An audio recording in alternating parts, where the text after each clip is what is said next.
Assalamualaikum warahmatullahi wabarakatuh. Alhamdulillah alladzi khalaqal mauta wal hayata liyabluwakum ayyukum ahsanu amalan wa huwal azizul ghafur. Rabbi ishrah li sadri wa yassir li amri wahlul 'uqdatam min lisani yafqahu qawli. Wa qala Rasulullah sallallahu alaihi wasallam kullu bid'atin dalalah wa kullu dalalatin finnar. Wa qala Rasulullah man ahdasa fi amrina hadza ma laysa minhu fa huwa radd. Bahwa itu kita memang harus berinvestasi. Investasinya apa? Investasi dunia dan investasi akhirat. Seperti saya, Pak Ali dan sebagainya di atas 50, itu standar tempat itu kan umurnya 63 zaman Nabi itu sudah di atas. Apabila kita membaca setelah Nabi tersebut, orang yang sudah meninggal ingin dan berdoa dan berdoa di dalam surat Al-Quran itu berdoa, Rabbi laula hartani ila al-wali fa asaddaqa wa akun as-salihin. Ya Allah, hidupkanlah sebentar saja beriman untuk aku, bukan untuk istri atau anak, karena semua sudah bertanggung jawabnya masing-masing. Fasodako waktu nasmarihi, supaya dapat berselamat dan menjadi orang yang soleh. Insyaallah kita para kedua salah satu produk ngantuk, tapi itu investasi akhirat.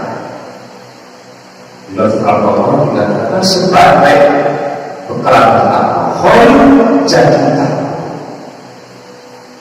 Dan itu juga adalah kalau kita baca surat Al-Asr, wal asri innal insana lafi khusr lilladzina amanu wa 'amilus shalihati wa tawassaw bil haqqi wa tawassaw bis sabr.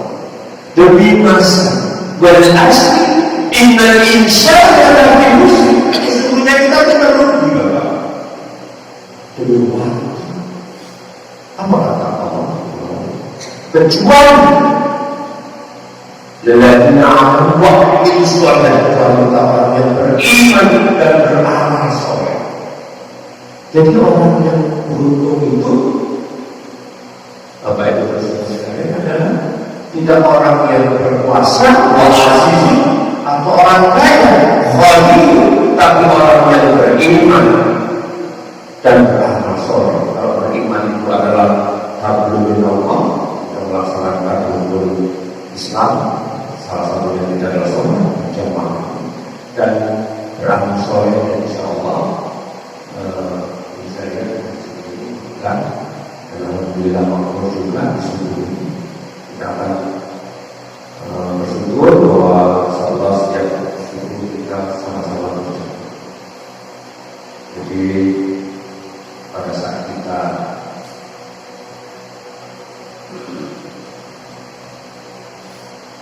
di masa-masa kita ini tidak ada yang bagaimana sama-sama investasi itu saya mendengar Pak Kapolres salah satu Pak Istri, karena itu kita sama-sama berdiri Al-Fatihah pada ini mudah-mudahan kita akan Al-Fatihah sampai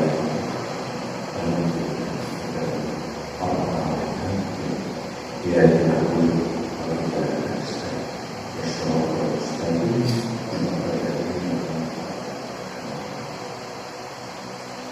Bapak Ibu dan saudara sekalian, hadis yang saya bacakan salah satu di awal itu begini: kullu bid'atin dalalah wa kullu dalalatin finnar. Semua yang tidak ada contohnya dari Rasulullah itu sesat. Wa kullu dalalatin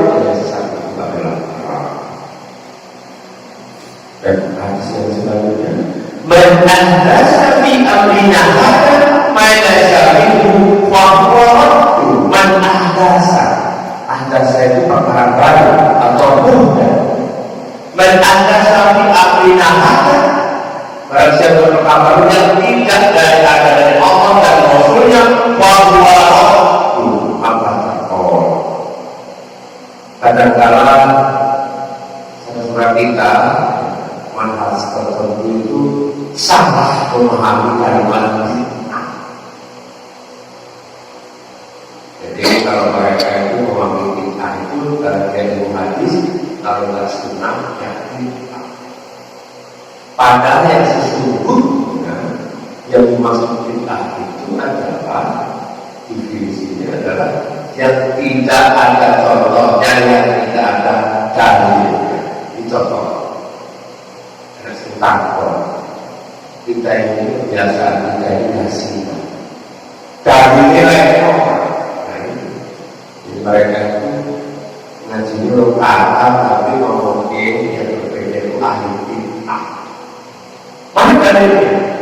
Hadis yang diriwayatkan oleh di dalam hadis musnad, iqamah ala ra'ikum yaminasi.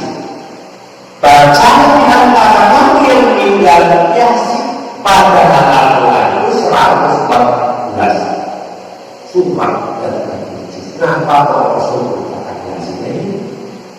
Terus mana dalilnya?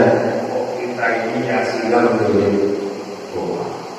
Saya akan bacakan hadisnya ya, ambil saja. Jabir bin Abdullah berkata, pada suatu hari kami keluar bersama Rasulullah Sallallahu Alaihi Wasallam menuju sahabat Sa'ad bin Mu'adz ketika meninggal dunia. Setelah Rasulullah SAW menaikkan salat jenazah kepadanya, dia letakkan makamnya dan kami meletakkan di atasnya. Maka Rasulullah membaca tasbih. Jadi sini Rasulullah SAW. Kami pun membaca tasbih dalam waktu yang lama. Kemudian Nabi Muhammad SAW membaca takbir. Maka kami membaca takbir. Dan Nabi Muhammad SAW tanya kepada sahabat, wahai Rasulullah, mengapa engkau membaca tasbih kemudian membaca takbir? Nabi menjawab, qala laqad hadaya wa ala al-aqsari qablahu hatta faradallahu anhu. Artinya kunjungan membayar sholat ini saat benar setelah dibacakan tasbih dan zikir pada saat sebelumnya kunjungan zikir. Setelah dibacakan takbir dan tasbih hingga Allah melapangkan baginya hatta faradallahu anhu. Dan ini kita ini